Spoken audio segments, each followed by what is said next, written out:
Assalamualaikum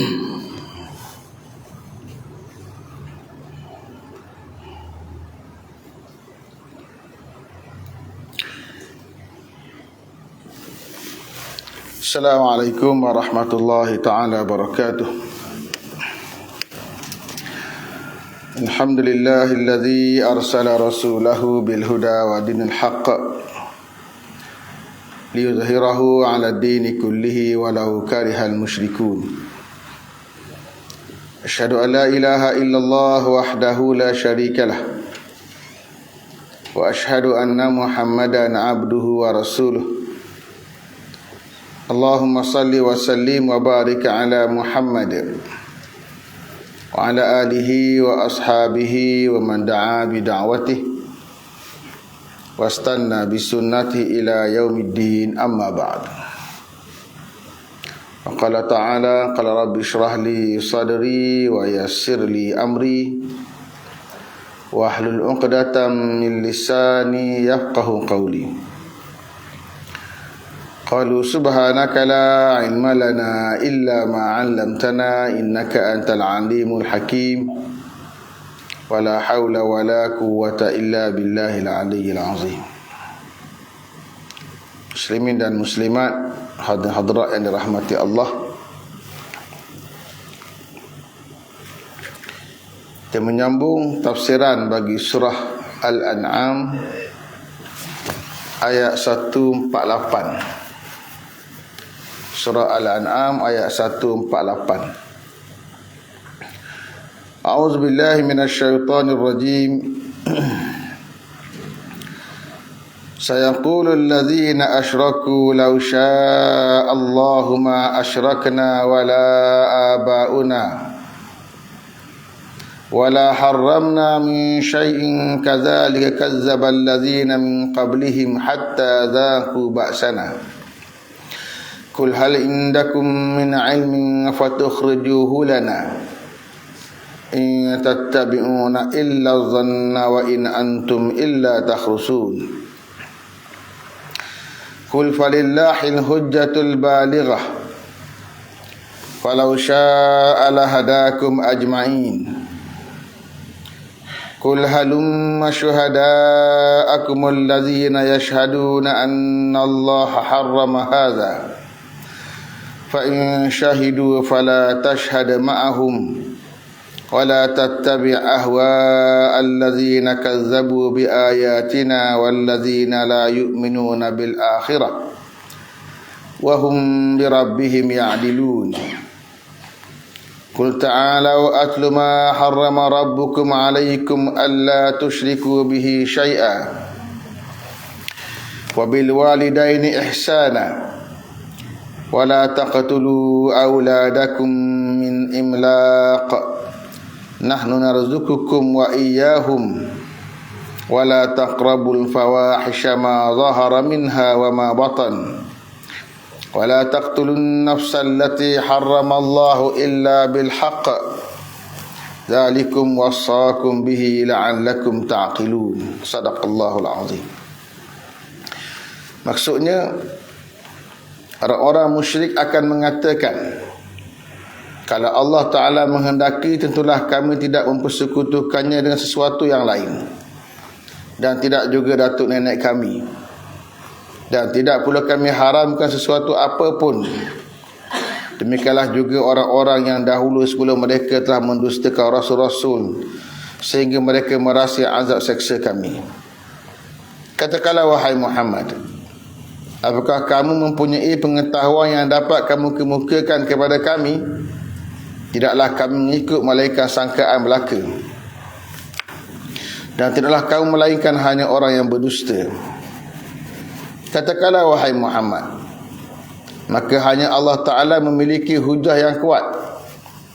Maka kalau dia menghendaki, nescaya dia memberi hidayah taufik kepada kamu semua.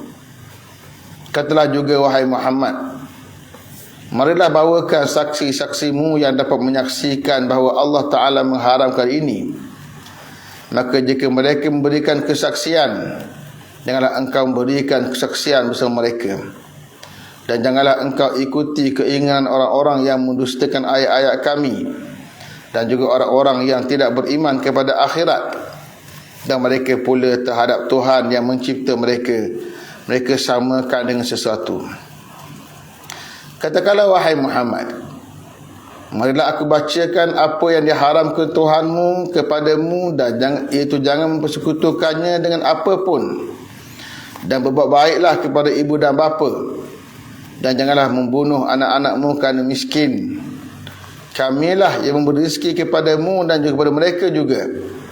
Dan janganlah kamu mendekati perbuatan yang keji, baik yang terlihat ataupun yang tersembunyi.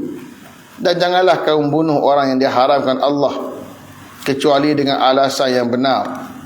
Demikianlah dia memerintahkan kepadamu agar kamu mengerti. Sadaqallahul azim. Ayat 148 hingga 151 surah Al-An'am. Muslimin dan muslimat, hadirin yang dirahmati Allah Ta'ala sekalian, Allah Ta'ala menjelaskan kepada kita dan ayat-ayat sebelumnya tentang perkara yang diharamkan oleh Allah Subhanahu Wa Ta'ala, yang berupa makanan yang dimakan oleh manusia, iaitu Allah haramkan bangkai, Allah haramkan darah yang terpancut daripada tengkuk binatang, dan juga Allah telah haramkan pada mereka daging babi. Semua ini disenaraikan oleh Allah Subhanahu Wa Ta'ala sebagai membalas apa yang dilakukan oleh orang-orang musyrikun, oleh manusia-manusia kalangan Banu Israel dan sebagainya, yang mengharamkan sesuatu yang dihalalkan oleh Allah Ta'ala dan menghalalkan sesuatu yang diharamkan oleh Allah Ta'ala. Sedangkan kerja mengharamkan sesuatu dan menghalalkan sesuatu adalah kerja Allah Ta'ala, bukan kerja manusia. Maka Allah menjelaskan kepada kita, tak kala mana Allah Ta'ala menjelaskan kepada manusia senarai perkara yang diharamkan oleh Allah Subhanahu Wa Ta'ala, Allah menjelaskan pula sunnah. Itu sunnah manusia yang tetap tidak akan percaya ataupun tetap tidak akan memperakui kebenaran apa yang didatangkan oleh Nabi-Nabi dan Rasul-Rasul kepada mereka. Itu adalah sunnah yang berlaku. Maka Allah telah menyebut pula ayat kita baca pada hari ini, ayat 148 hingga ayat 151. Allah jelaskan pula kepada kita bagaimana sikap orang-orang yang syirik kepada Allah Subhanahu Wa Ta'ala. Mereka akan mencari pelbagai alasan untuk menghalalkan segala tindakan mereka. Kata Allah Subhanahu Wa Ta'ala dalam ayat 148, ketahuilah wahai saudara, golongan musyrikun selalu beralasan atas kekufuran mereka dengan menyandarkan segala kekufuran dan perbuatan mereka mengharamkan sesuatu yang dihalalkan oleh Allah adalah semuanya dengan kehendak Allah Ta'ala. Itulah sunnah pembohongan umat sebelum Muhammad sallallahu alaihi wasallam apabila berhadapan dengan Nabi dan mereka, sehinggalah akhirnya mereka akan berhadapan dengan siksa Allah. Demikianlah kita faham daripada firman-Nya dalam ayat 148 surah Al-An'am, sayaqulul ladzina asyraku law sya'allahu ma asyrakna wala abauna wala harramna min syai' kadzalika kazzabal ladzina min qablihim hatta zaku ba'sana. Maksudnya akan berkata orang-orang musyrik, kalau Allah Ta'ala menghendaki, tentulah kami tidak akan menyekutukan Allah, dan tidak juga dilakukan oleh datuk nenek kami, dan tidak pula kami haramkan sesuatu apapun. Demikianlah orang-orang sebelum mereka telah mendustakan para rasul, sampailah mereka merasakan azab kami. Allah Ta'ala menggambarkan kepada kita alasan. Alasan ni bukan hujah, alasan. Alasan sesuatu yang dibuat datang untuk menghalalkan tindakan. Apa alasan yang mereka akan buat? Kata mereka, ini semua kerana Allah Ta'ala belaka. Kalau Allah Ta'ala nak, kami tak akan syirik. Kalau Allah Ta'ala nak, kami syirik sebab Allah Ta'ala nak kami syirik. Dia gantung apa yang berlaku pada kehendak Allah Subhanahu Wa Ta'ala. Ini beralasan. Setiap perkara memang kita kena gantung dengan kehendak Allah Subhanahu Wa Ta'ala. Dalam melakukan sesuatu ke depan, kata Allah Ta'ala, wala taqulanna li syai'in inni fa'ilun dzalika ghadan illa an yasha Allah. Jangan kamu sebut terhadap apa sahaja perkara, aku akan buat perkara ini, melainkan kamu gantungkan dengan kehendak Allah Subhanahu Wa Ta'ala. Keadaannya macam mana? Setiap perkara ke depan kena gantung dengan kehendak Allah, insya-Allah. Esok boleh ada kuliah Ustaz esok, insya-Allah. Jangan sebut boleh. Kerana perkara ke depan kita tak tahu lagi. Kena gantung dengan kehendak Allah Ta'ala. Bahasa Arabnya insya'a Allah. In mana jika, sya'a dikehendaki, Allah lah, insya-Allah jika dikehendaki oleh Allah. Ayat itu turun dalam kisah Nabi kita Muhammad sallallahu alaihi wasallam ditanya oleh orang Quraisy tentang hakikat sebenar cerita berkaitan dengan Ashabul Kahfi, yang akhirnya turun ayat dalam surah Al-Kahfi. Orang Quraisy tanya Nabi sallallahu alaihi wasallam, uji betul ke Muhammad ni seorang nabi? Kalau betul Muhammad ni seorang nabi, tolong ceritakan pada kami satu kisah sebenar pemuda yang dipanggil Ashabul Kahfi, pemuda dalam gua. Satu cerita berkaitan dengan Zulkarnain, tolong cerita pada kami. Lalu Nabi kata, aku pasti bercerita pada kamu. Nabi tak lapik langsung dengan kalimah insya-Allah. Keyakinan Nabinya, Allah pasti turunkan wahyu ceritakan Nabi apa yang berlaku, apa yang sebenar telah berlaku. Allah tak turunkan wahyu. Esok tak turun, lusa pun tak turun, tolak pun tak turun. Hingga akhir orang pun kata, tengok Muhammad, dia bohong. Dia kata dia akan cerita, tak cerita pun macam mana? Susah hati Nabi SAW, tak turun wahyu menceritakan apa yang patut diceritakan, kerana ini perkara ghaib, sejarah yang telah berlalu. Nabi nak tahu macam mana. Nabi mengharapkan Allah turunkan wahyu. Akhirnya Allah turunkan juga wahyu.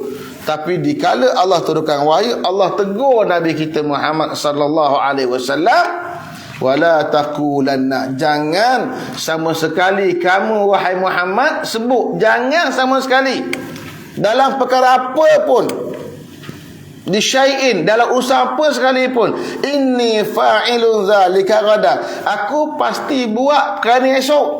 Jangan, illa melainkan an yasha Allah, dikehendaki oleh Allah. Kena sebut besok insya-Allah, dengan izin Allah saya maklumkan pada kamu. Itu pengajaran besar untuk Nabi kita Muhammad sallallahu alaihi wasallam, dan secara automatik pengajaran untuk umat Muhammad sallallahu alaihi wasallam sepanjang zaman. Ya, kena lapik dengan Allah Taala. Tapi dalam isu berkaitan dengan orang-orang musyrikun tadi, mereka lapik dengan Tuhan perkara yang mereka dah buat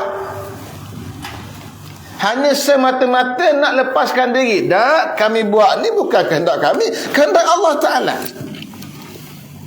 Sikap beralasan macam ni lah yang mungkin berlaku pada manusia dalam apa sahaja perkara melibatkan kehidupan manusia atau melibatkan agama Allah Ta'ala. Kenapa tak pergi masjid solat? Kerana Allah Ta'ala dah saya tak pergi solat. Dia lapik dengan Tuhan nak pelepah diri dia. Adakah Allah Ta'ala yang arah kamu untuk tak pergi solat berjemaah? Tidak, Allah suruh kamu. Kamu yang tak nak.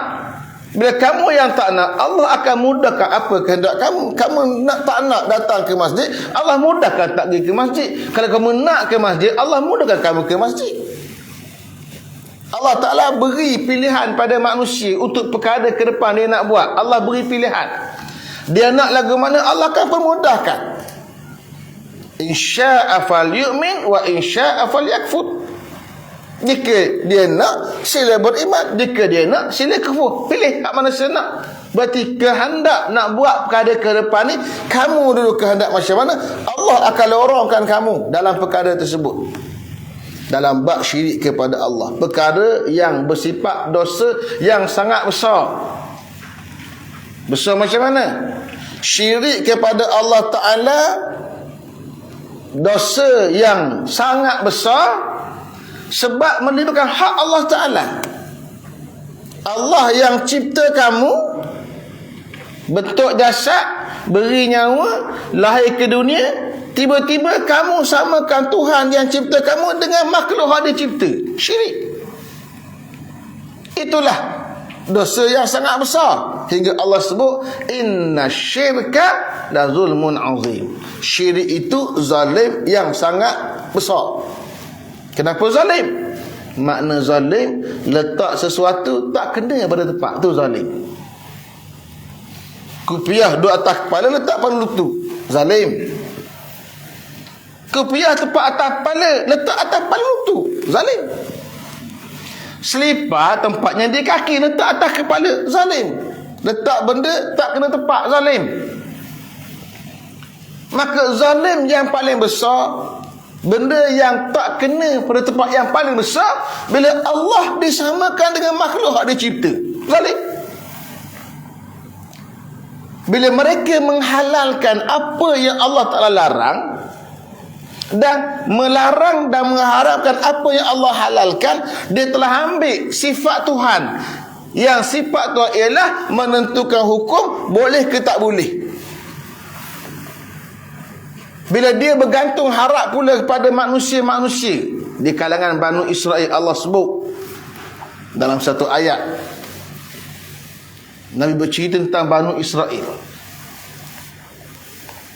Banu Israel, mereka ini mengharamkan apa yang Allah halalkan dan menghalalkan apa yang Allah haramkan. Dalam Quran Allah Ta'ala sebut cerita ini. Bila Allah turunkan ayat cerita tentang sifat padri-padri yang menghalalkan apa yang Allah haramkan dan mengharamkan apa yang Allah halalkan, lalu ada seorang berkata kepada Nabi kita Muhammad, Tama'abaduhum, mana ada mereka ni sembah padri-padri mereka?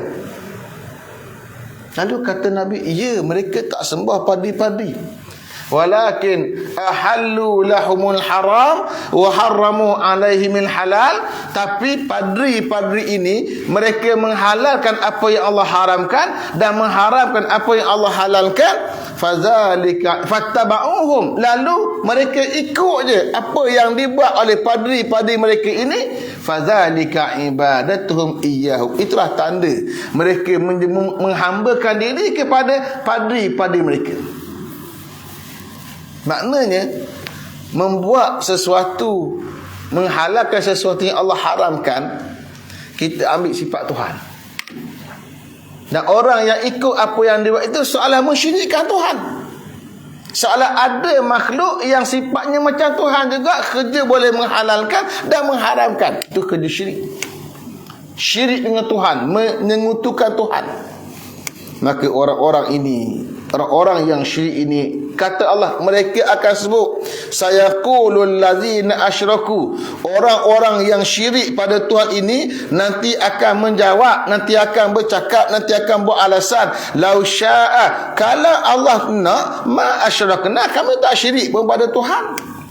Wala abauna, mak ayah kami dulu pun, nenek moyang kami dulu tidak akan syirik pada Tuhan. Ini semua kehendak Allah Ta'ala belaka, salahkan Tuhan. Wala haramna min syai', dan kami tidak akan mengharamkan apa pun yang Allah Tuhan, yang Tuhan halalkan, dan kami tak akan buat. Kata Allah, kadzalik, macam itulah kata Allah. Kadzalika kazzabal ladzina min qablihim, macam itulah yang dibuat pembohongan oleh orang-orang yang sebelum mereka. Allah gambarkan sunnah. Sunnah ni apa dia? Sesuatu yang diikut jejak dia. Sunnah sesuatu yang diikut jejak dia. Jejak orang dahulu apa dia? Akan sentiasa tidak percaya ataupun mendustakan rasul-rasul, nabi-nabi yang sampai pada mereka. Kalau dulu berlaku macam tu, sekarang pun sama. Kadzalik, macam itulah kata Allah. Kadzdzabal ladzina min qablihim, telah dibuat pembohongan oleh orang-orang yang sebelum mereka, hatta zaku ba'sana, hingga sampai hujung sekalinya mereka merasai ba'sana, saksaan yang kami hantar. Tak dengar sangat cerita pada Nabi, nafi, tak percaya. Akhir sekali datang azab Allah Ta'ala, baru nak sedar. Itu sunnah.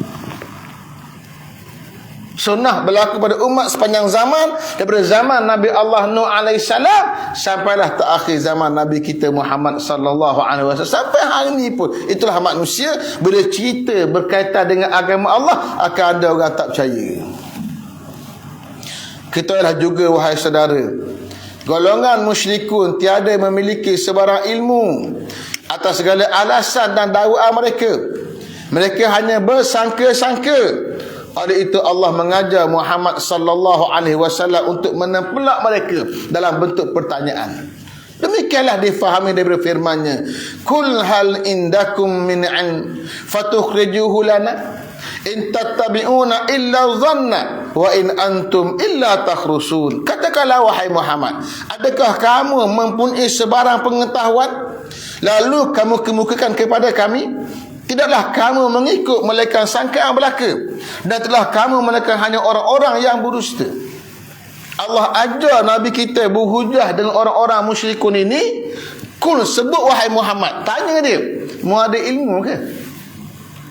Mu ada maklumat ke? Mu ada pengetahuan ke? Kalau mu ada pengetahuan bahawa Allah Ta'ala menghalalkan sekian, mengharamkan sekian, tolong tunjuk pada kami, tolong kemukakan hujah kamu pada kami. Tukhrijuhu lana. Tak mungkin.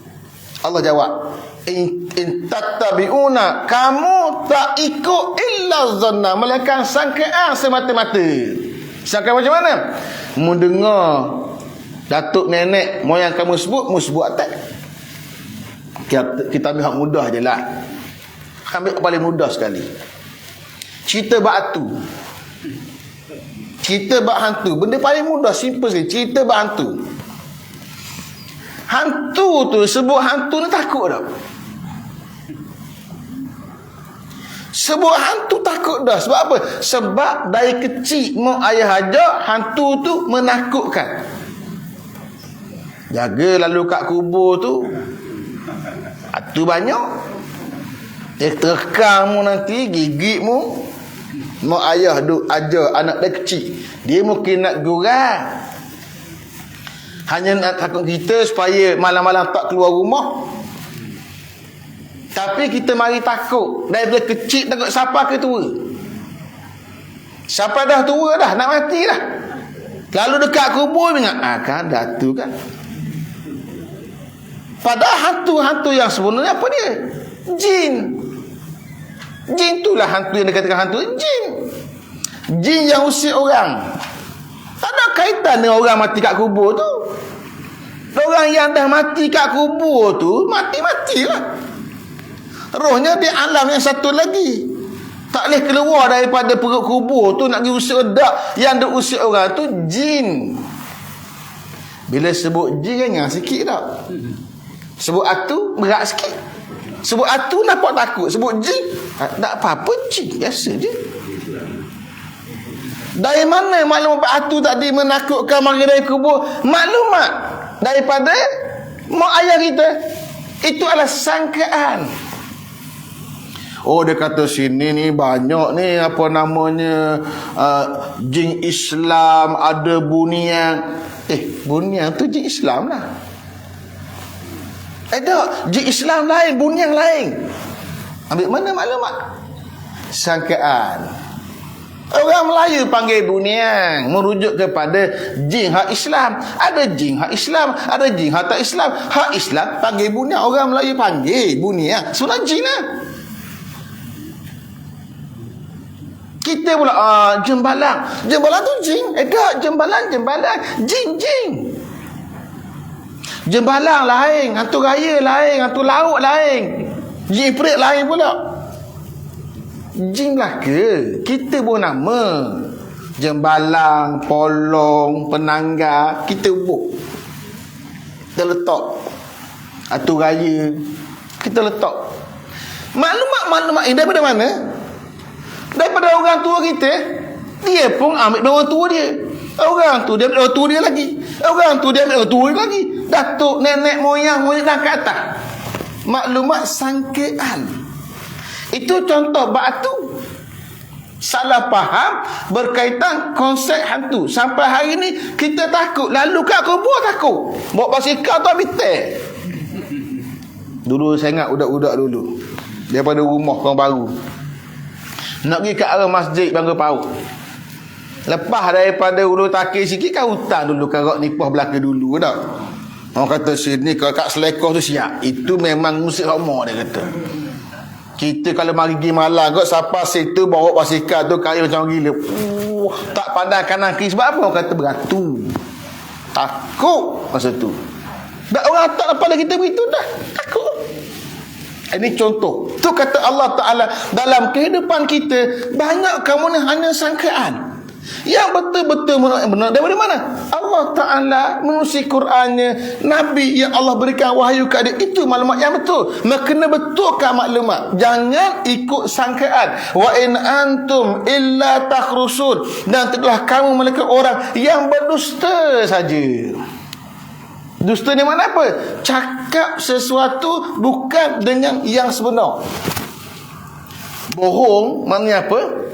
Bohong maknanya mengkhabarkan sesuatu yang khilafal waqi', yang khilaf, yang berselisih dengan realiti. Itu bohong. Mamak tak ada dalam surau. Dia kata mamak ada dalam surau. Itu bohong. Sebab mamak tak ada dalam surau. Dia kata mamak tak ada dalam surau tadi sama ada dengan maklumat yang orang beritahu kat dia, atau dengan dia teka-teka saja. Dua-dua namanya bohong belaka. Dia tak ada maklumat, dia sangka mamak rasa ada dah. Mamak dalam surah. Dia sebut dengan yakin dia, bukan kata tak tahu, rasa-rasa. Lain sikit ayat, rasa-rasa lain. Ni mamak dalam surau. Hak dia sebut tu tak betul-betul berlaku, maka namanya bohong. Ataupun maklumat tu dia ambil orang lain, orang khabar ke dia, orang tu bohong dia khabar orang, maka dengan bohong kata dia bohong juga. Sebab apa? Sebab hak dia khabar tadi berbeza dengan realiti yang sebenar. Namanya bohong. Itu makna bohong. Bahas panjang oleh ulama tak makna bohong. Tapi sangkaan dalam bab agama tak boleh sangkaan. Dalam bab agama rujukannya Quran, hadis Nabi sallallahu alaihi wasallam yang dihurai oleh para alim ulama yang muktabar, yang faham kaedah nak hurai kepada masyarakat manusia. Itu dia agama. Tak ada ikut dah. Saya rasa-rasalah hukum macam ni. Tak ada rasa-rasa. Islam bukan rasa-rasa. Islam kena pasti apa Quran sebut, apa Nabi sebut. Maka demikian berlaku pada umat sebelum Nabi kita Muhammad sallallahu alaihi wasallam mengharamkan apa yang Allah haramkan hanya kerana sangkaan semata-mata, diwarisi zaman berzaman. Termasuk bab hukum hakam. Itu saya buat contoh mudah-mudah lah yang saya buat hari itu berkaitan dengan azan dan iqamah. Dalam bab memalingkan dada ke atau palingkan muka, tu contoh. Sebab apa? Sangkaan maklumat yang tak adalah. Siapa khabar dia kata ingat-ingat gitu je orang ajar. Siapa ajar? Rasa tu bila hari tu dah tu bila siapa ajar? Dia buat sang dia tak belajar. Sepatut dalam bab ibadah. Namanya ibadah dia kena belajar. Dia tak boleh buat ikut dandan kita, tak boleh. Ibadah kena belajar. Kalau Umar Ibn Khattab disebut, jangan masuk pasal kami ini orang yang tak tahu hukum. Tu cerita bab menega. Orang yang tak tahu hukum muamalat halal haram dalam bab berniaga, jangan masuk pasal. Sebab apa? Dia akan merosakkan orang lain. Itu contoh. Bab muamalat ada ilmu dia, bab ibadat ada ilmu dia, bab munakah ada ilmu dia. Tak boleh kita pakar-pakar sangkil, kena belajar. Tafsir ayat 149. Ketahuilah wahai saudara, hujah pengetahuan yang benar dan kuat tanpa sebarang sangkaan sehingga sampai ke lubuk hati manusia itu hanya datang daripada Allah. Allah boleh menggunakan hidayah taufik untuk memahami dan mengikuti segala hujahnya kepada siapa yang dimahu. Demikianlah difahami firman-Nya, Qul falillahil hujjatul balighah falau syaa lahadakum ajma'in. Katakanlah wahai Muhammad, hanya Allah Ta'ala memiliki hujah yang kuat, maka kalau dia mengkehendaki, nescaya dia memberi hidayah taufik kepada kamu semua. Allah Ta'ala ajar lagi Nabi ke cara berhujah. Ayat kita baca tadi semua Allah mulakan kul. Mana kul? Sebut wahai Muhammad, sebut wahai Muhammad, sebut wahai Muhammad. Diajar Nabi berhujah dengan orang-orang syirik kepada Allah Ta'ala. Antara yang Allah ajar, sebut wahai Muhammad, falillahil hujjatul balighah. Allah Ta'ala saja yang ada hujah yang balighah. Balighah ni makna apa? Balighah makna sampai. Balaghah sampai. Dia kata tabligh mana menyampaikan. Balik sampai. Akil balik. Akil yang dah sampai. Sampai apa? Sampai umurnya. Akil balik. Akil balik silap. Akil balik. Berakal dan sampai. Balik maknanya apa? Sampai. Hujah yang sampai, benar, hujah yang sampai ke lubuk hati manusia. Satu ilmu dipanggil ilmu balaghah. Balaghah ni makna sampai. Balaghah satu ilmu macam mana satu ungkapan maknanya sampai ke lubuk hati manusia dan beri kesan pada manusia. Allah Ta'ala yang maha hebat, kalam Allah Ta'ala walaupun dia pendek, maknanya sangat dalam sampai ke lubuk hati manusia. Itu kalam Allah. Kalam manusia tidak begitu. Kita nak hurai satu benda, kita nak hurai tentang tiang. Surau kita ada tiang. Kita nak hurai tentang tiang ini, kita nak kena pilih perkataan-perkataan hingga kita boleh menghuraikan tiang ni. Tu kita nak kena fikir ayat. Allah Ta'ala yang maha hebat menghuraikan sesuatu dengan pilihan kata yang tepat, yang sampai ke hati manusia. Jelas maksud dia. Sebab itulah orang yang pandai berkata-kata dipanggil baligh. Orang yang pandai berkata-kata dipanggil baligh. Ungkapan yang baligh, yang sampai ke lubuk hati manusia. Dia bercakap dengan patah yang pendek, tapi orang faham dengan cepat. Ada orang yang tak pandai berkata-kata, nak syarah satu benda panjang kena hurai. Pening kita nak faham apa yang dihurai. Nak cerita bab tiang dia, panjang huraian dia. Yang pandai pendek. Allah Ta'ala, kalam Allah Ta'ala, kalamnya pendek, huraiannya panjang, maknanya sangat banyak, sangat mendalam. Dan Allah beri kepada Nabi kita Muhammad sallallahu alaihi wasallam mempunyai kalam yang sangat baligh, yang boleh memukau manusia. Hingga disebut Nabi kita Muhammad sallallahu alaihi wasallam, inna minal bayani la sihra. Sesungguhnya ada antara ungkapan manusia ini benar-benar boleh memukau. Dia bercakap tu orang dengar terpukau dengan ucapan dia, terpaku mendengar ungkapan dia. Dia pandai pilih perkataan, nak jelaskan pada manusia macam mana. Itulah dia Allah Ta'ala yang balik. Maka hujah yang benar-benar tepat, benar-benar jitu, yang sampai ke lubuk hati manusia, milik Allah Ta'ala. Bila Allah turunkan hujah dia menerusi kalam nabinya atau menerusi kitab Allah seperti Al-Quran dan sebagainya, maka dia akan sampai ke hati manusia dengan ayat yang sangat ringkas. Sebab itulah tuan-tuan, nikmat orang yang belajar bahasa Arab ialah bila dibaca Quran. Dia baca ayat Allah ni, dia faham bahasa Arab, dia baca dengan penuh jiwa. Yang nak hurai, nak terjemah ikut Melayu ni tak lepas lagi. Sebab itulah selalunya kita bila buat terjemahan Quran, kita panggil terjemahan makna Al-Quran, bukan terjemahan Al-Quran. Sebab untuk nak terjemah Al-Quran, bahasa Arab ni kosakatanya sangat banyak.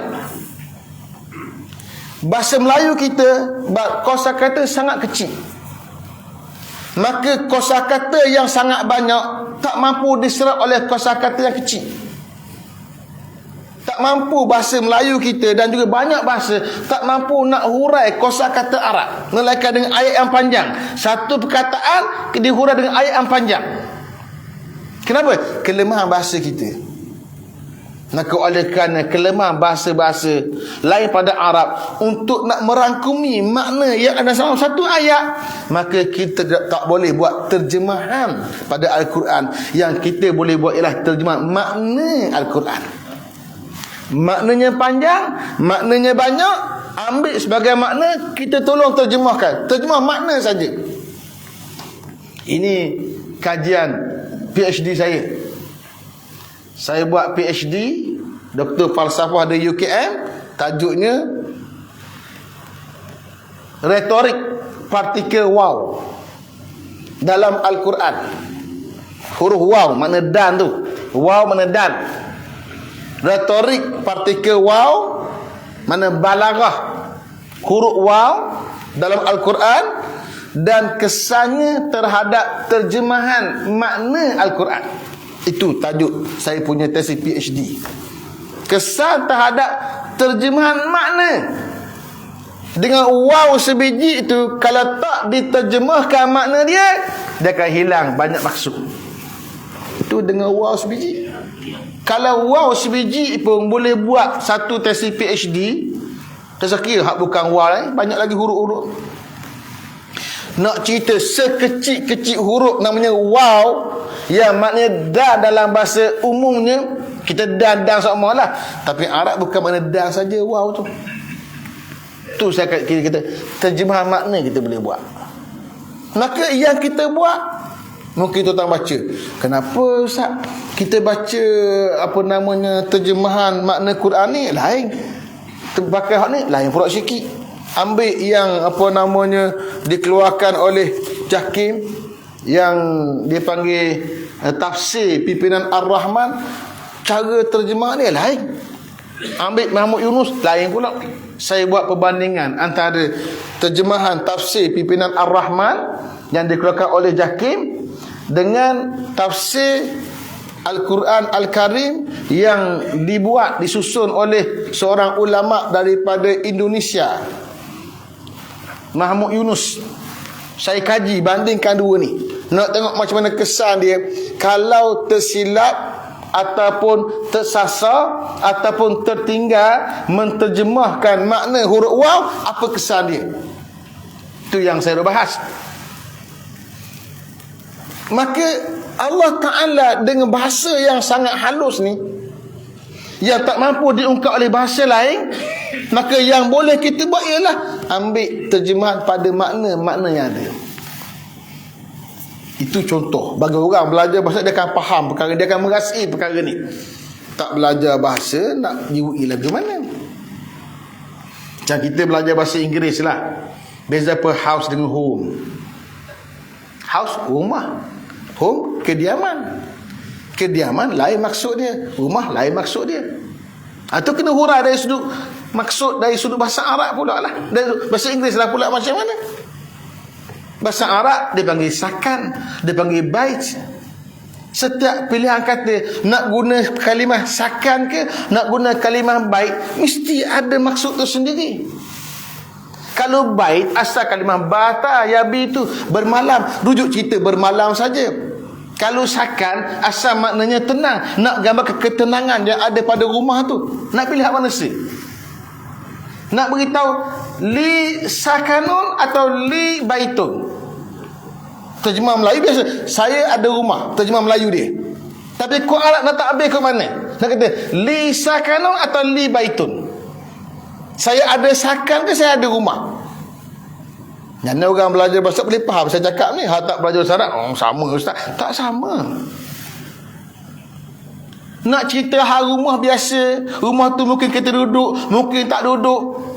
Rumah tu pula kongkang, kongking dengan bini dia duduk balas gudung gedang bagi petang. Itu baitun je lah. Li baitun, saya ada rumah. Tempat bermalam je. Siang tak ada hilang. Tapi kalau rumah yang mendamaikan, yang menggembirakan, yang menyeronokkan, kena gambarkan li sakanun. Saya ada sakan. Sakan, terjemah Melayu rumah lah. Atau mungkin sebut kediaman. Diam-diam tu baitun lah. Baitun ni tempat berdiam, tempat bermalam. Itu contoh macam mana setiap patah kata Arab. Maka Allah Ta'ala, Al-Quran yang kita baca, setiap patah kata yang Allah pilih nak digunakan dalam satu ayat, patah kata yang Allah pilih sangat tepat. Dan bila kita baca ayat tu, dia masuk ke hati kita. Bagi orang yang faham bahasa itu, dia masuk terasa, Masya Allah, Allah pilih kata-kata yang sangat hebat. Kejap lagi saya akan hurai. Ada satu ayat kita baca kejap lagi yang kita boleh gambarkan macam mana pemilihan kata Allah Ta'ala yang sangat tepat. Maka Allah kata, hanya Allah Ta'ala memiliki hujah yang balighah, yang sangat tepat, sangat jitu, sampai ke lubuk hati manusia. Falau syaa, jika Allah Ta'ala mahu, lahadakum ajmain, Allah boleh bagi hidayah pada semua orang. Maksud mafhum terbalik daripada ayat tadi ialah Allah tak bagi hidayah pada semua orang. Hidayah dua. Al-hidayatu hidayatani. Hidayah dalam bahasa Arab dua makna. Satu dia panggil hidayatul irsyad. Maknanya apa? Hidayah tunjuk ajar. Satu lagi dia panggil hidayatut taufiq.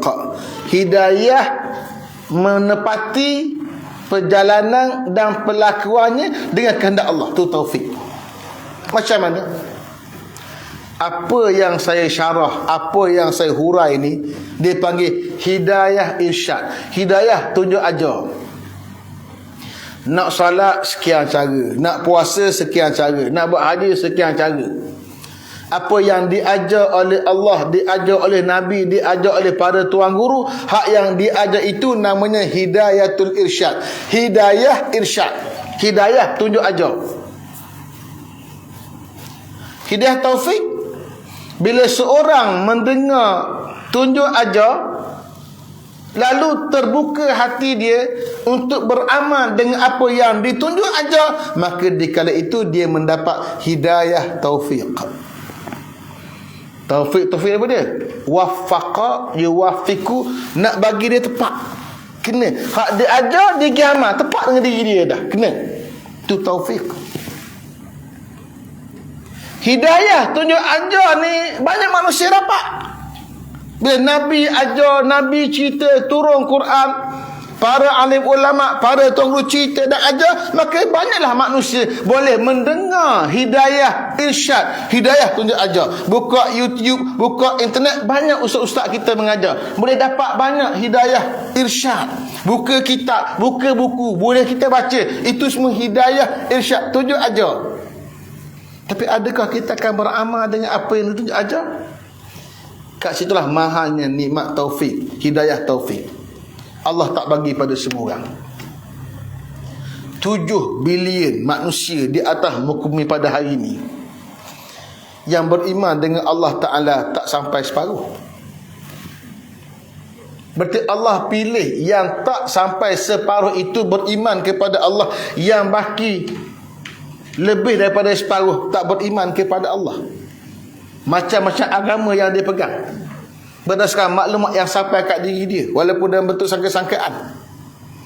Daripada hak tak sampai separuh umat manusia yang Allah beri iman ini, kita yang ada kat surau yang baru ni adalah sebahagian yang terpilih itu.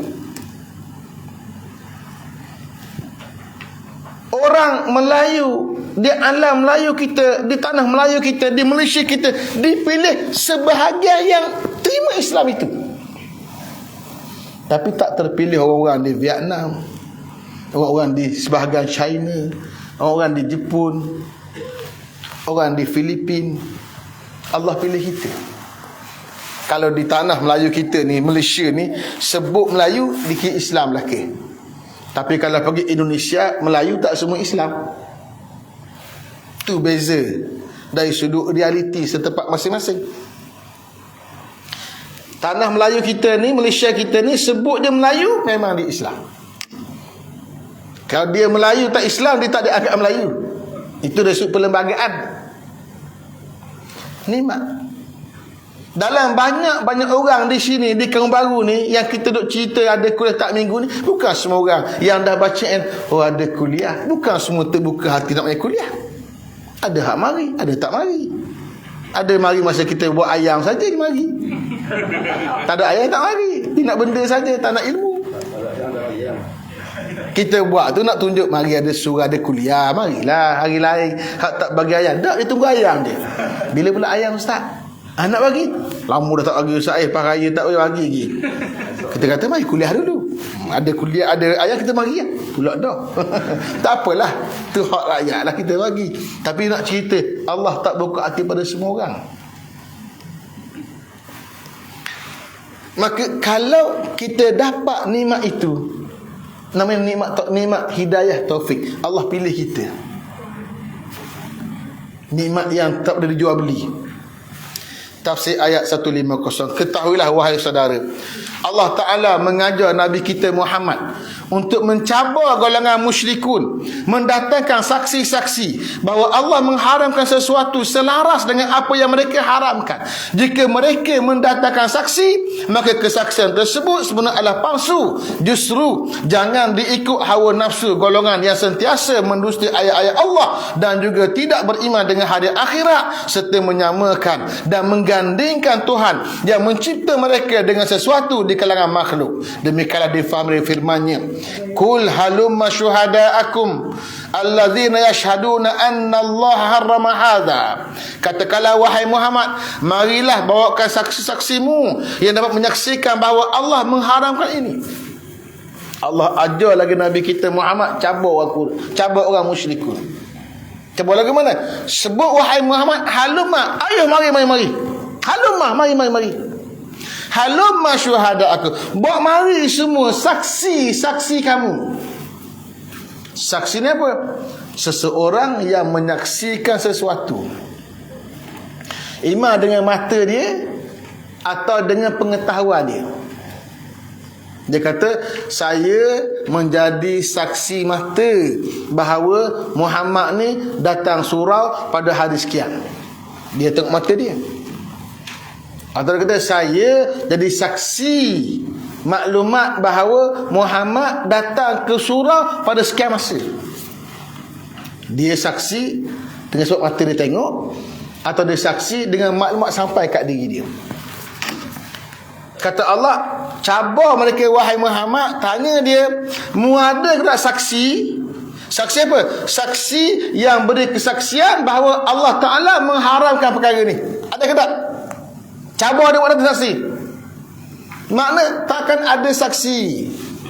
Cabaran tu cabaran yang tak akan dapat dilakukan oleh orang-orang yang musyrik. Tapi kalau dibawa mari juga orang, fa in syahidu, kalau mereka bawa datang saksi, fala tashhad ma'ahum, jangan beri kesaksian bersama dengan mereka. Kenapa? Sebab saksi itu palsu. Tak akan ada saksi. Kalau ada, pembohong, saksi bohong. Dia panggil syahadatuz zur. saksi palsu, saksi bohong. Hari ini banyak orang membuat saksi bohong. Saksi bohong macam mana? Dia tahu kawan ni memang tak buat sekian. Dia kata, dah memang dia buat sungguh. Saya tengok dia, saya saksi dia. Maknanya dia buat saksi palsu. Kadang-kadang orang minta kita tolong buat, dia panggil perakuan tentang seseorang. Kita nak buat surat perakuan, nak tahu siapa orang ni. Kita perakuan, memang saya memberi kesaksian perakuan bahawa dia seorang yang baik, begini-begini. Kita buat kesaksian, tahu tak hak dia? Kalau tak tahu, nak buat kesaksian lagu mana? Jadi nak keluar kesaksian, kena tahu dulu. Nak tahu tu kena tanya orang lah. Tanya dia, memang dia akan pelawak kita pula. Ini ada orang mari tanya ni, minta buat surat perakuan. Nak tahu sikit tentang diri dia macam mana. Oh, dia ni bagus lah, dia ni duk pergi surau sama, begitu begini. Dia beri kesaksian, dia cerita sebenarnya. Kita boleh dapat perakuan berdasarkan maklumat tadi. Kalau tak ada maklumat, nak buat perakuan macam mana? Sebab dia saksi. Kalau beri kesaksian tak kena pada tempat dia, tak betul dengan realiti dia, maka namanya syahadatuz zur, saksi palsu. Saksi palsu salah satu dosa yang besar dalam Islam. Dia orang tanya, dah kita ustaz, masa kita solat mayat tu, biasa orang yang jadi imam kan tanya, ma qaulukum fi hazal mayyit, apa kata kamu pada mayat ni? Kita berjawab, baik, khaira. Dah kita kata baik, kita kenal sebelum mati tu ustaz. Kita tahu dia tu ni kaki pelawak dulu masih hidup, nipu sokmo, pelawak bahagian orang sokmo. Baik ke mana? Saya tak mau kata baik ustaz, saya kata jahat. Ni masa tak belajar ni. Ada tempat dia panggil maqamus syahadah. Tempat tu tempat beri kesaksian. Ada tempatnya maqamud doa, tempat berdoa, bukan tempat beri kesaksian. Orang yang dah mati dah, tak bincang dah buat kesaksian, mati dah, habis dah urusan dunia dia. Saksi-saksi ni cerita masa orang tu hidup. Orang nak tahu dia tu lagu mana, perangai. Sebab apa tanya kita? Bedak gini sebab dia masuk pinang anak saya tu, tanya tu. Masa tu kena beri kesaksian yang benar. Dah minta saya punya kesaksian, nak kabur sikit lah. Dia ni maya tak cukup semua. Sebab minta kesaksian, tak boleh cover lah. Tak boleh kata, dia semayang bang tak pernah tinggal, bohong. Tak boleh, saksi palsu. Kawan tu tanya kita sebab dia masuk pinang anak kita. Itu cerita orang hidup. Bila dah mati, selesai urusan dunia dia dengan Tuhan pula. Maka urusan orang yang dah mati bukan lagi maqamus syahadah, itu maqamud doa, tempat doa pula. Bila tu imam depan tu kata, apa kata kamu pada mayat ini? Kita jawab, baik. Baik itu doa kita, mudah-mudahan jadi baik untuk diri dia dah mati ni. Tu dia kata maqamud doa, bukan maqamus syahadah. Ni kata kena mengaji. Kalau dia ikut orang, lagu mana pula kata baik ni, budak di kaki duk kelentong orang sokmo ni, duk main macam-macam benda, MLM lah benda lah. Contoh. Jadi ada beza waktu nak beri syahadah, waktu nak berdoa kepada orang. Kalau mereka beri kesaksian, jangan beri kesaksian kita. Sebab apa? Dia saksi palsu. Wala tattabi ahwa allazina kazzabu bi ayatina. Jangan ikut hawa nafsu orang yang membohongi ayat-ayat kami. Ahwa maknanya hawa nafsu. Mana apa hawa? Hawa ni angin, udara yang melayang-layang. Sifat udara melayang-layang. Demikianlah nafsu manusia sifatnya melayang-layang. Tak tahu dia nak apa, dia nak belaki. Maka Allah gambarkan dengan ahwa, kehendak, keinginan. Nafsu manusia ni dia ikut dan dia. Jangan dia ikut kehendak orang yang membohongi, mendusta ayat-ayat kami. Wallazina la yu'minuna bil akhirah, dan mereka yang tak beriman dengan hari akhirat, hari kemudian. Wa hum bi rabbihim ya'dilun, sedang mereka ini kata Allah terhadap Tuhan mereka, mereka membuat persamaan. Bersama macam mana? Samakan Tuhan yang cipta dia dengan makhluk. Bagi seganding. Kalimah ya'dilun, adik-adik ni mana seganding. Dia ni adik, dia buat benda seganding. Kena pada tempat dia, seganding. Tuhan tak seganding dengan manusia. Bila dia buat Tuhan macam manusia, manusia macam Tuhan, itulah kezaliman. Mereka ni kata Allah tidak berlaku, tidak buat cara yang betul. Dia gandingkan Tuhan dengan makhluk-makhluk yang menghalalkan dan juga mengharamkan. Tafsir ayat 151. Ketahuilah wahai saudara, sesungguhnya Allah Ta'ala mengajar Nabi kita Muhammad sallallahu alaihi wasallam menegaskan bahawa perkara yang diharamkan oleh Allah kepada manusia ialah perlakuan syirik, menyengutukannya dengan sesuatu. Begitu juga dia mengarahkan manusia untuk berbuat baik kepada dua ibu bapa. Demikian difahami di firman-Nya, "Qul ta'alau atlu ma harrama rabbukum 'alaikum alla tusyriku bihi syai'a wa bil walidaini ihsana." Katakanlah juga wahai Muhammad, marilah aku bacakan apa yang diharamkan Tuhan kepadamu, iaitu jangan mempersekutukan dengannya apapun dan berbuat baiklah pada ibu dan bapa. Allah ajar Nabi kita senaraikan pula apa dia perkara yang Allah haramkan pada perlakuan. Kalau sebelum kita baca ayat, Allah senaraikan apa dia perkara yang diharamkan pada makanan. Bangkai, babi, binatang yang disembelih tidak untuk Allah Ta'ala, itu semua haram pada makanan. Pada perlakuannya, perkara haram yang paling besar, satu syirik, yang kita dah huraikan di awal tadi. Menduakan Allah. Menduakan macam mana? Bagi Tuhan seganding. Orang-orang Quraisy, mereka ni percaya ke tidak adanya Allah? Percaya.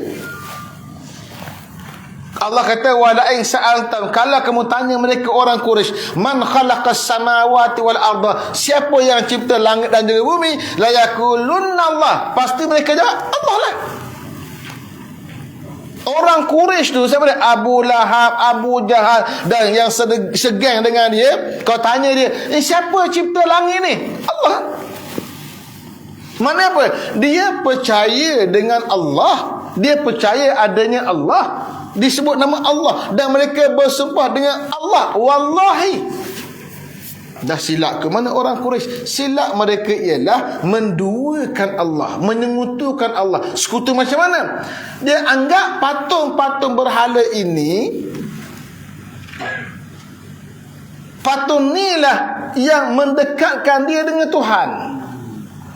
Ma na'buduhum illa liqarribuna ila Allahi zulfa.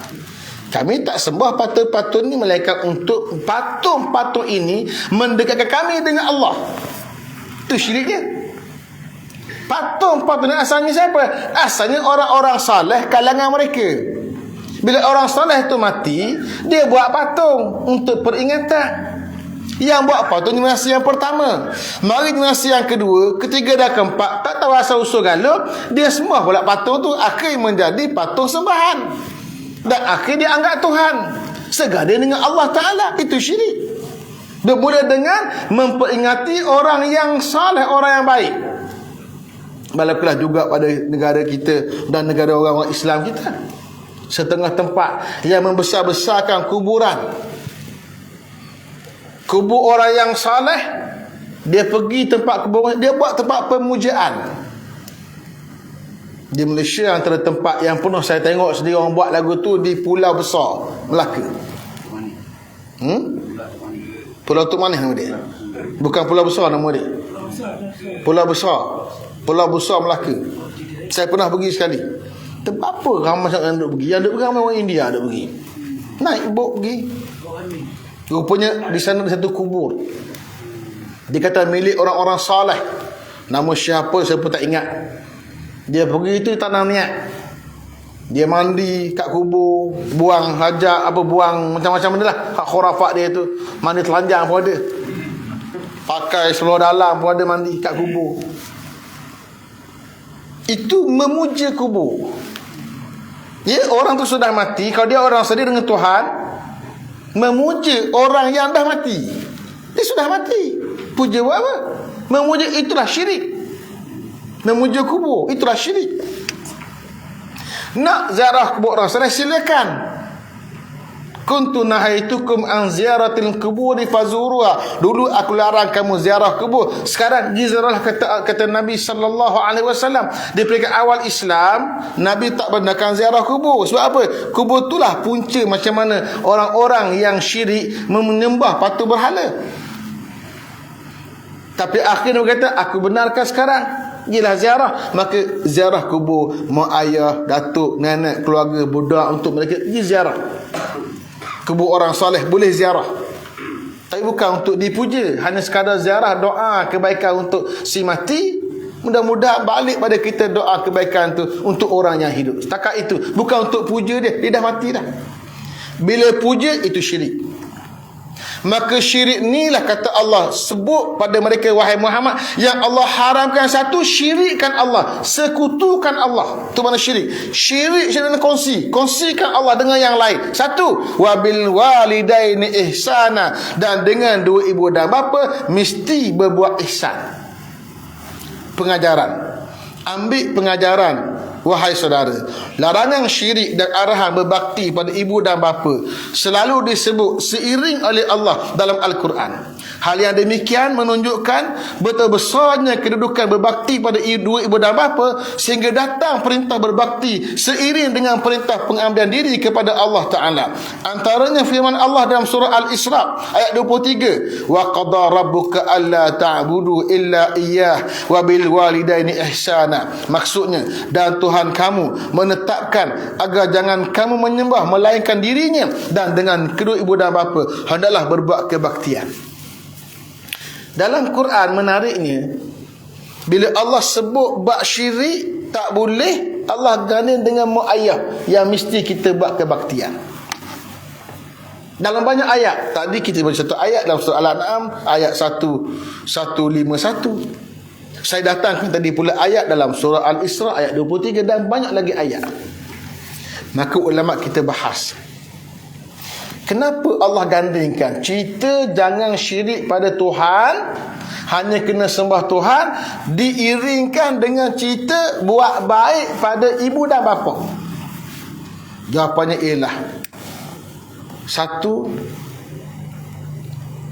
Allah Ta'ala yang kita kena sembah, yang kita kena abdikan diri hanya pada diri dia, kerana dia cipta kita. Nikmat mencipta, nikmat tercipta. Terdapat nikmat kita dicipta sebagai manusia, tapi nikmat tercipta sebagai manusia lalu ikut siapa? Lalu ikut mak dan ayah. Sebab ada mak dan ayah, maka berlakulah kandungan. Maka Allah tiupkan roh dalam jasad dalam kandungan, lalu akhirnya diberanakkan oleh seorang ibu, keluarlah anak. Maka nikmatul ijad, nikmat diwujudkan, atau nikmatul wujud, nikmat kewujudan, yang merupakan nikmat besar pada kita bergelar manusia. Allah cipta sebagai manusia, sampai nikmat daripada Allah Ta'ala itu pada kita menerusi manusia yang adalah ibu dan juga bapa. Maka Allah ajar kita, kalau Allah yang maha pencipta, mesti kita ambilkan diri kat diri dia, mak ayah yang jadi sebab sampai nikmat Tuhan pada kita, hendaklah kita buat kebaktian yang semaksimal pada mereka. Itu nikmatul ijad. Lepas nikmatul ijad, nikmat diwujudkan ke dunia, datang pula nikmat yang lain. Nikmat penyempurnaan, nikmatul takmilah, nikmat penyempurnaan. Penyempurnaan macam mana? Keluar anak daripada ibu, nak dibesarkan pula. Boleh anak tu beranak-beranak makan sendiri dengan tangan? Tak boleh ke anak kucing? Anak kucing boleh keluar-keluar perut dia boleh ngakak dah, jalan makan sendiri dah, tak perlu suap. Orang tak gitu. Tuhan buat lain. Nak boleh pandai makan sendiri perlukan masa 4-5 bulan, 6 bulan, 7 bulan. Tu baru nak cerita nak makan sendiri. Kemudian nak berfikir sendiri, pakai baju sendiri, pakai seluar sendiri, pakai pamper, basuh berak sendiri. Nak pandai basuh berak sendiri ni umur 2, 3, 4 tahun. Dia kata pada budak lah. Pandai bercakap, ada hak 2 tahun pandai bercakap, ada hak 3 tahun tak bercakap lagi. Maka nak sampai nikmat boleh bercakap, nikmat boleh makan, nikmat boleh minum, nikmat boleh berdikir, nikmat boleh berjalan, kemudian berlari. Nak boleh sampai ke nikmat itu, siapa yang jadi orang tengah nak sampai nikmat itu? Ibu dan juga bapa. Nak banyaknya nikmat Tuhan nak sampai pada kita bergelar manusia, dia lalu ikut mak ayah dulu. Maka Allah ajar kita buat baik pada ibu dan ayah. Hatta kalau berlaku pada seseorang, dia marah ke mak ayah dia bila dia besar, dia kata saya tak nak mengaku mak ayah saya ni. Sebab apa? Beranak dia saya, mak ayah saya buang dah ikut orang dah. Yang jaga saya orang lain bukan mak ayah saya. Walaupun yang jaga dia setak lahir tu sampai umur dia 40 ialah orang lain, nikmat melahirkan dia itu tak dapat di-cover oleh yang lain. Kalau kamu tak dilahirkan oleh ibu kamu dengan benih manggil mak ayah kamu daripada ayah kamu, kamu tak keluar pun untuk disambut pembesarannya oleh orang lain. Tak akan berlaku. Sebab itulah jahat macam mana pun, nak sebut jahat pun tak tergamak, abai tara mana pun mak ayah terhadap anak untuk membesarkan dia, tak boleh menghilangkan hak dia sebagai mak dan ayah. Yang mesti dibuat kebaktian oleh seorang anak pada mak ayah bila mak ayah itu. Mari ayah ni masa dia tua dah 50, ayah 80 dah umur. Khabar saya ayah kamu beranak dulu, ayah pergi ke orang lain, pergi ke mak akakmu.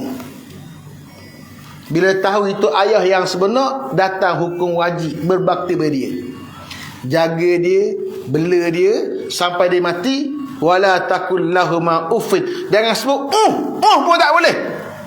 Kalau tak boleh, hak bila itu macam mana boleh? Dah tua-tua baru mari jumpa kita. Kita dah tua dah, kita ada cucu dah hari ni, baru mari mak ayah nak khabar, nak ngaku ni pun lepas saya dah berduit dah. Contohnya tak boleh. Hak dia sebagai mak ayah tetap tak boleh cakap kasar. Pun tak boleh. Lain pada kurang. Itu ni mana? Uffin wala taqullahuma uffin, kata Allah. Jangan kata ini adalah serendah-rendah gambaran respon. Ni serendah-rendah respon tanpa menggunakan kata-kata yang ada makna. Tak ada makna, tapi responnya lah negatif. Tu tak boleh sebut tu ku Melayu lah, ku Arab tak boleh. Hak lain lagi, maka tak ada hak bagi seorang anak, walaupun seabai macam mana mak ayah dia terhadap diri dia masa kecil sekalipun, tak boleh menghalang dia berbakti yang wajib pada mak ayah, kerana cukup jasa besar dia ialah benih dan kandungan si ibu yang jadi sebab untuk dia lahir ke dunia. Maka sebab itulah Allah sebut dalam banyak ayat, Allah gandingkan cerita wajib jangan syirik pada Allah Subhanahu Wa Taala dengan cerita berbakti pada dua ibu dan bapa dalam bentuk ayat ihsana. Dengan dua ibu dan bapa mesti berbuat ihsan. Ihsan mana apa? Ahsana yuhsinu, buat comel, buat elok, sehabis elok yang kita boleh buat.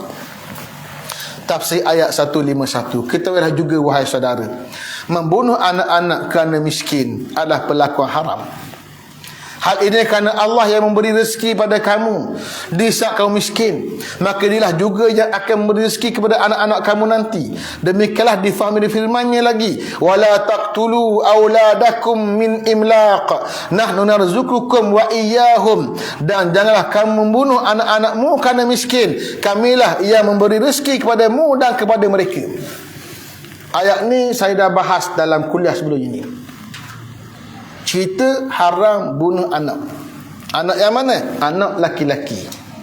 Orang Arab membunuh anak laki-laki kerana miskin dan kerana takut miskin. Dan mereka bunuh anak perempuan kerana malu. Ayat ni bahas berkaitan bunuh anak kerana miskin. Kata Allah, jangan kamu bunuh anak-anak kamu yang laki-laki min imlaq, kerana miskin. Maknanya apa? Sekarang ni kamu miskin. Dengan sebab kamu miskin, Allah beri anak pada kamu, kamu bunuh anak itu. Kenapa? Sebab miskin. Tak boleh bagi makan pada anak-anak. Allah menyatakan, nahnu narzuqukum, kami bagi rezeki pada kamu. Ni, kamu miskin sekarang ni, tak boleh makan, tak cukup makan ni. Miskin-miskin mana apa? Tak cukup makan. Mungkin dia ada gaji tak cukup makan. Atau tak ada gaji, lagi tak cukup makan. Tak cukup ni kadang-kadang kita cara makan. Ada orang sepinggan nasi, ada orang separuh pinggan, ada orang kurma je. Lagi pinggan ke mana? Tak ikhlas sepinggan. Kita orang Melayu makan nasi sepinggan besar. Sepinggan besar. Dah kalau seperiuk nasi dengan kita sepinggan besar, memang seperiuk tu pada 3-4 orang je lah. Tapi yang makan sikit, makan orang kata sejeput tangan. Lagi yang boleh makan. Kadang-kadang cara kita makan banyak mana. Rasa tak cukup, tengok nasi, sikit sangat tak cukup ni. Kita kan tak cukup. Bila pakat makan ramai, cukup mana ada. Tak cukup nisbah diri kita, nak makan banyak tak ikut. Perut ni, Allah buat perut kita ni, dia mari nafsu nak. Makan nasi masuk, nak lagi masuk. Selagi tak pernah perut ni, dia nak sama. Bila pernah, dia keluar angin. Sedawa. Makna penuh tu. Makan lagi. Nak mampus ke? Salah begitulah. Dah pernah nak sumbang lagi ni. Nafsu nak ni ada lagi ni.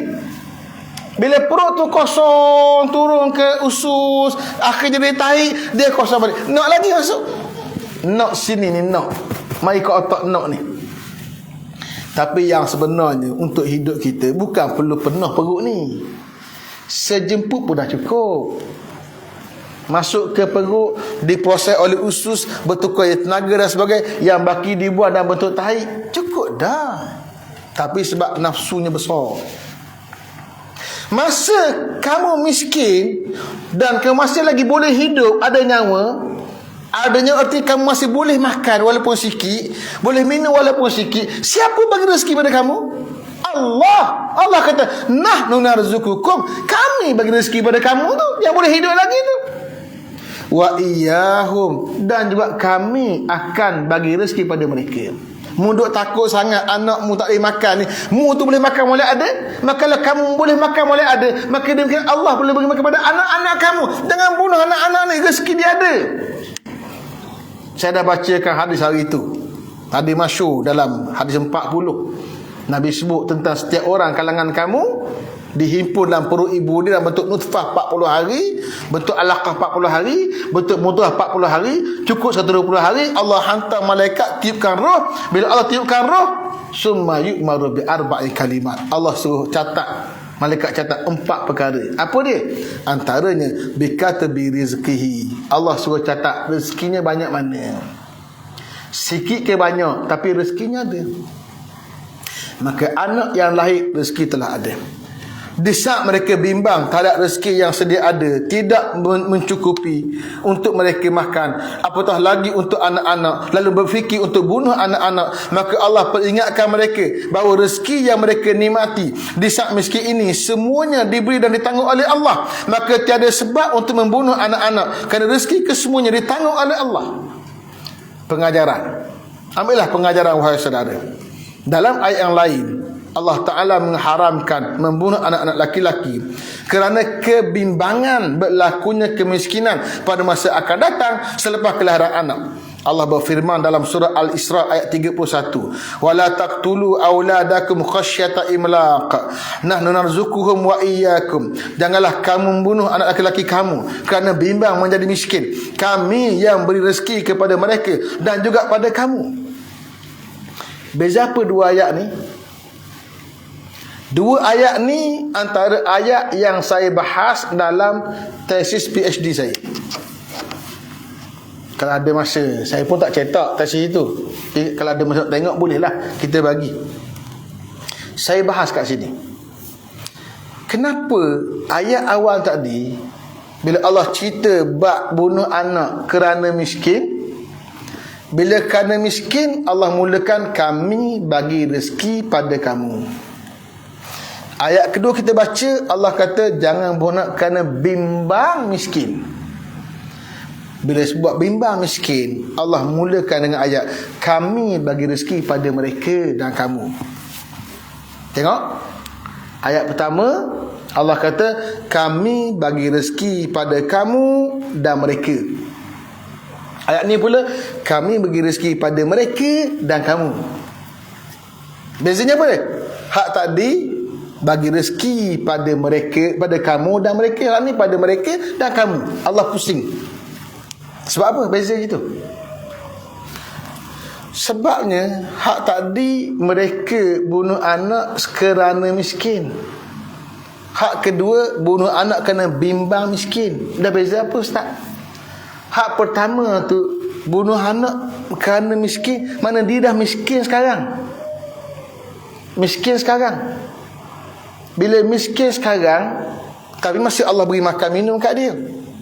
Bila miskin sekarang, dia takut hadiri dia. Takut hadiri dia, nanti mari anak, makilah miskin aku. Maka Allah kata, kan masa miskin ni kami bagi rezeki pada kamu.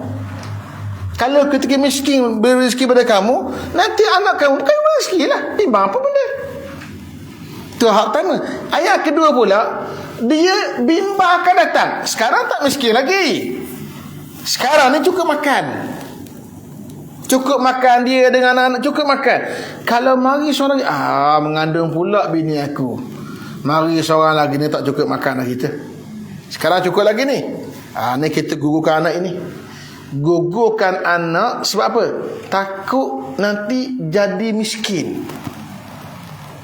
Maka Allah bagi tahu, nahnu narzuquhum, kami bagi rezeki pada mereka ni. Anak mari ni kami bagi rezeki. Saya fikirlah, wa iyyakum, dan kami bagi rezeki pada kamu. Mumpung aku bagi makan. Hak nak mari ni kami bagi makan. Itu dia beza dia. Boleh Ha. boleh. Ya, boleh je. Ada ingat dah. Pakai sampai bola. Dia melahirkan anak. Anak itu dibahasakan satu rezeki. Ya, anak itu rezeki. Anak itu sendiri rezeki. Dalam Quran Allah sebut kisah Abu Lahab. Tabat yada Abi Lahabin wa tab ma aghna ankum ma aghna tabat yada Abi Lahabin wa tab ma aghna anhum amda. Mana ayat tak hari ingat ni. Ayat baca semua ni kan. Tabat yada Abi Lahabin wa tab. Celakalah kedua tangan Abu dan celakalah. Ma aghna anhu maluhu. Tak boleh mengkayakan dia. Yang mana tak boleh bantu dia. Maluhu, harta dia, wa ma kasab, dan apa yang dia peroleh. Kata ulama tafsir, makna apa yang dia peroleh antaranya anak. Harta dia tu harta. Apa yang dia peroleh mana anak. Anak pun ada sebagai harta. Anak tu rezeki dia. Bila Allah cerita bab anak dan kisah Nabi Allah Ibrahim, Allah guna perkataan rezeki juga. Maka anak itu rezeki. Rezeki ni apa dia? Sesuatu yang dimanfaatkan, yang boleh dimanfaatkan. Kita dapat ni iPad ni rezeki. Kita boleh makan tu rezeki. Kita boleh pakai ni rezeki pakai. Dan rezeki tak semesti kita miliki.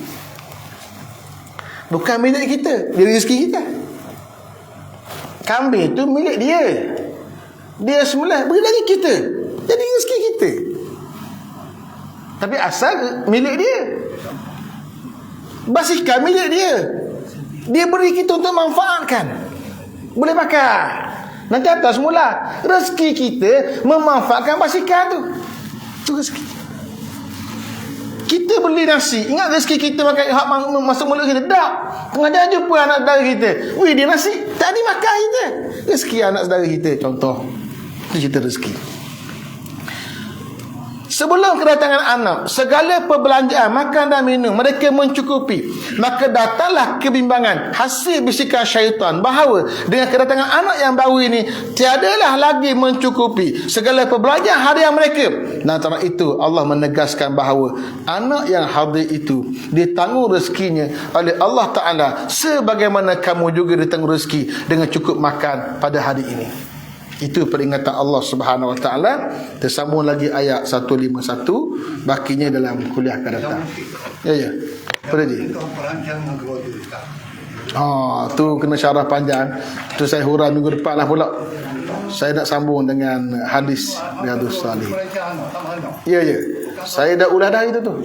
Tentang hukum merancang anak ni sudah cerita panjang itu. Nanti saya ulang balik pada kuliah akan datang.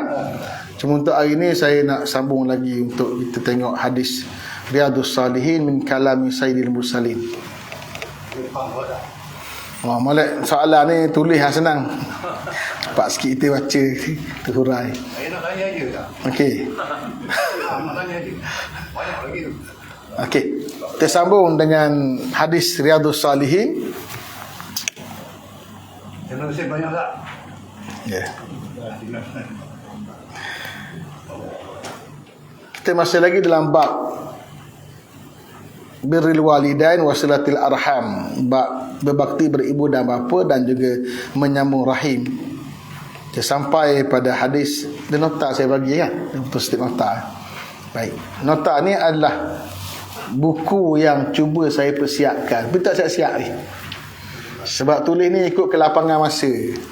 Masa lapang tulis sikit, masa lapang tulis sikit. Sempatlah kita photostat dan kita edar hari ni. Hadis 331. Saya beri tajuk amalan bersilaturahim sebaris akidah tauhid dan kewajipan solat dan juga zakat. Ketahuilah wahai saudara, betapa besarnya perbuatan dan amalan menyambung hubungan rahim kekeluargaan dalam Islam, sehingga ia dibariskan oleh Nabi kita Muhammad sallallahu alaihi wasallam sebaris dengan akidah mengabdikan diri kepada Allah Ta'ala serta mensyirikkan Allah dan kewajipan besar rukun Islam, iaitu menegakkan salat dan mengeluarkan zakat. Demikianlah difahami daripada hadis berikut. An Abi Ayyub Khalid bin Zaidin al-Ansari radhiyallahu anhu anna rajulan qala ya Rasulullah akhbirni bi'amalin yudkhiluni al-jannah wa yuba'iduni minan nar. Faqala an-nabiy sallallahu alaihi wasallam ta'budullaha wa la tusyriku bihi syai'a wa tuqimus salata wa tu'tiyaz zakata wa taslur rahimah. Muttafaqun alaih. Maksudnya daripada Abi Ayyub, namanya Khalid bin Zaid al-Ansari, keturunannya, radhiyallahu anhu, moga Allah meridainya, bahawa seorang laki-laki berkata, wahai Rasulullah, beritakan kepadaku satu amalan yang memasukkan daku ke dalam syurga dan menjauhkan daku daripada neraka. Lantas Nabi SAW bersabda, kamu mengabdikan diri menyembah Allah dan jangan sekutukan dengannya sesuatu pun. Kamu tegakkan salat, kamu tunaikan zakat dan kamu menyambung rahim. Hadis disepakati oleh Bukhari dan juga Muslim. Hadis ini pengarang kita Al-Imam Nawawi masukkan dengan tujuan menggambarkan pada kita tentang besarnya silaturahim. Silaturahim dibariskan Nabi kita Muhammad sallallahu alaihi wasallam dengan akidah yang besar dan dua rukun Islam yang besar. Apa dia akidah yang besar? Akidah la ilaha illallah, kalimah tauhid, tak boleh syirik pada Allah Ta'ala. Itu akidah, dan dia rukun Islam yang pertama, mengucap syahadah. Dari sudut amalan, hak besar apa dia? Salat, zakat. Ni dua ibadat yang besar. Tadi akidah. Akidah ni keyakinan pegangan. Amalan pula satu hak besar, salat. Tu rukun Islam yang kedua. Kemudian zakat. Solat hubungan manusia dengan Tuhan dia. Zakat hubungan manusia dengan masyarakat dia. Solat dia panggil ibadat badan. Ibadat guna badan. Gunakan badan kita, tunjuk pengabdian pada Allah Ta'ala 5 kali sehari semalam. Zakat pula ibadatul mal, ibadat bak harta. Allah beri harta, keluarkan harta, bagi kat orang. Itu ibadat harta kita, melibatkan manusia. Maka solat, ibadat badan, melibatkan kita dengan Tuhan. Zakat, ibadat harta, melibatkan kita dengan manusia. 2 ibadat besar. Tiba-tiba Nabi kita Muhammad sallallahu alaihi wasallam senaraikan satu lagi, iaitu sambung rahim. Sebaris, menunjukkan besarnya silaturahim dalam Islam. Dibariskan dengan rukun Islam yang kita bincang, yang kita rukun Islam yang 5. Ceritanya sahabat Nabi Abu Ayyub. Abu Ayyub seorang sahabat yang terkenal kerana Nabi sallallahu alaihi wasallam bila tiba di Madinah Al-Munawwarah dalam peristiwa hijrah, bila sampai ke perkampungan Bani Amrin di pinggiran bandar Madinah, selepas 5 hari Nabi masuk ke tengah bandar. Semua orang sibuk nak ajak Nabi duduk rumah dia. Nabi kata, khallu sabilaha, biarkan unta aku bergerak sendiri, fa innaha ma'murah, unta aku diarah oleh Allah Ta'ala. Maka unta bergerak, lalu berhenti di hadapan rumah Abu Ayyub Al-Ansari. Tempat dia berhenti itulah Nabi ijtihad, di sini rumahku, di sini masjidku. Maka dibina masjid di situ. Nabi ambil tanah tu, minta beli dengan seorang anak yatim. Nak bagi saja Nabi tak terima, Nabi bayar, buat masjid. Sementara buat masjid, dia tinggal di rumah Abu Ayyub yang depan masjid tadi selama 6 bulan. Ada kata riwayat selama 7 bulan, ada kata 8 bulan. Sementara menunggu siapnya masjid Nabi dan rumah Nabi di tepi masjid. Bukan rumah pun, hujrah, bilik untuk Saudah, isteri Nabi sallallahu alaihi wasallam. Dalam peristiwa hijrah, ketika hijrah Nabi sallallahu alaihi wasallam, isteri yang mengikuti ialah Saudah. Aisyah masih di Mekah pada ketika itu. Khadijah telah wafat sebelum itu, 3 tahun sebelumnya. Maka sementara tunggu siap duduk rumah Abu Ayyub. Itulah nikmat besar bagi Abu Ayyub, boleh menumpangkan Nabi. Tingkat awal Nabi duduk tingkat bawah, dia duduk tingkat atas. 2 tingkat dah rumah zaman tu. Bila tak seronok sebab dia bila buat urusan atas rumah tingkat atas ni, air turun ke bawah ganggu Nabi, dia minta Nabi naik ke atas. Dia duduk bawah pula, tukar tempat. Tu cerita banyak kisah Abu Ayyub. Abu Ayyub ni lah cerita. Ada seorang laki-laki jumpa Nabi, ditanya apa? Ya Rasulullah, tolong cerita kat saya satu amalan yudkhilunil jannata wa yubaiduni minan nar, yang boleh masukkan saya ke syurga dan jauhkan saya dari neraka. Ni cerita sahabat. Naknya syurga, takutnya neraka. Tanya Nabi, amal apa yang boleh menyelamatkan saya? Lalu Nabi SAW menyebut, satunya apa dia? Ta'budullah, sembah Allah Ta'ala. La wala tusyriku bihi syai'a, jangan syirikkan dia. Satu, akidah. Yang kedua, wa tuqimus salah, tunaikan solat, tegakkan solat. Itu saya huraikan makna apa tegak solat dengan solat saja biasa. Apa beza dia? Di kesempatan lain, masa tidak ada hari ini. Wa tu'ti zakah, memberikan zakat. Sambungannya lagi, wa tasilur rahim, sambung rahim. Maka inilah hadis yang kita ambil untuk menggambarkan bahawa besarnya ibadat namanya sambung rahim dibariskan oleh Nabi kita Muhammad sallallahu alaihi wasallam sebaris dengan ibadat besar melibatkan badan namanya salat, dan ibadat besar melibatkan jasad, melibatkan harta namanya zakat.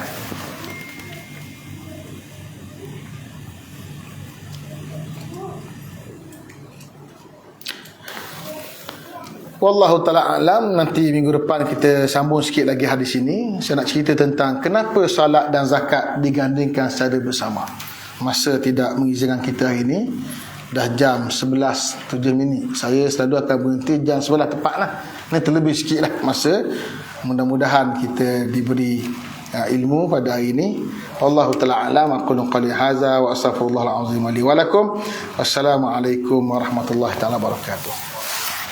أعوذ بالله من الشيطان الرجيم بسم الله الرحمن الرحيم الحمد لله رب العالمين حمدا يوافي نعمه ويكافي مزيده يا ربنا لك الحمد كما ينبغي لجلال وجهك وعظيم سلطانك ربنا افتح بيننا وبين قومنا بالحق وأنت خير الفاتحين وصلى الله على سيدنا محمد وعلى آله وصحبه وسلم والحمد لله رب العالمين تقبل الله منكم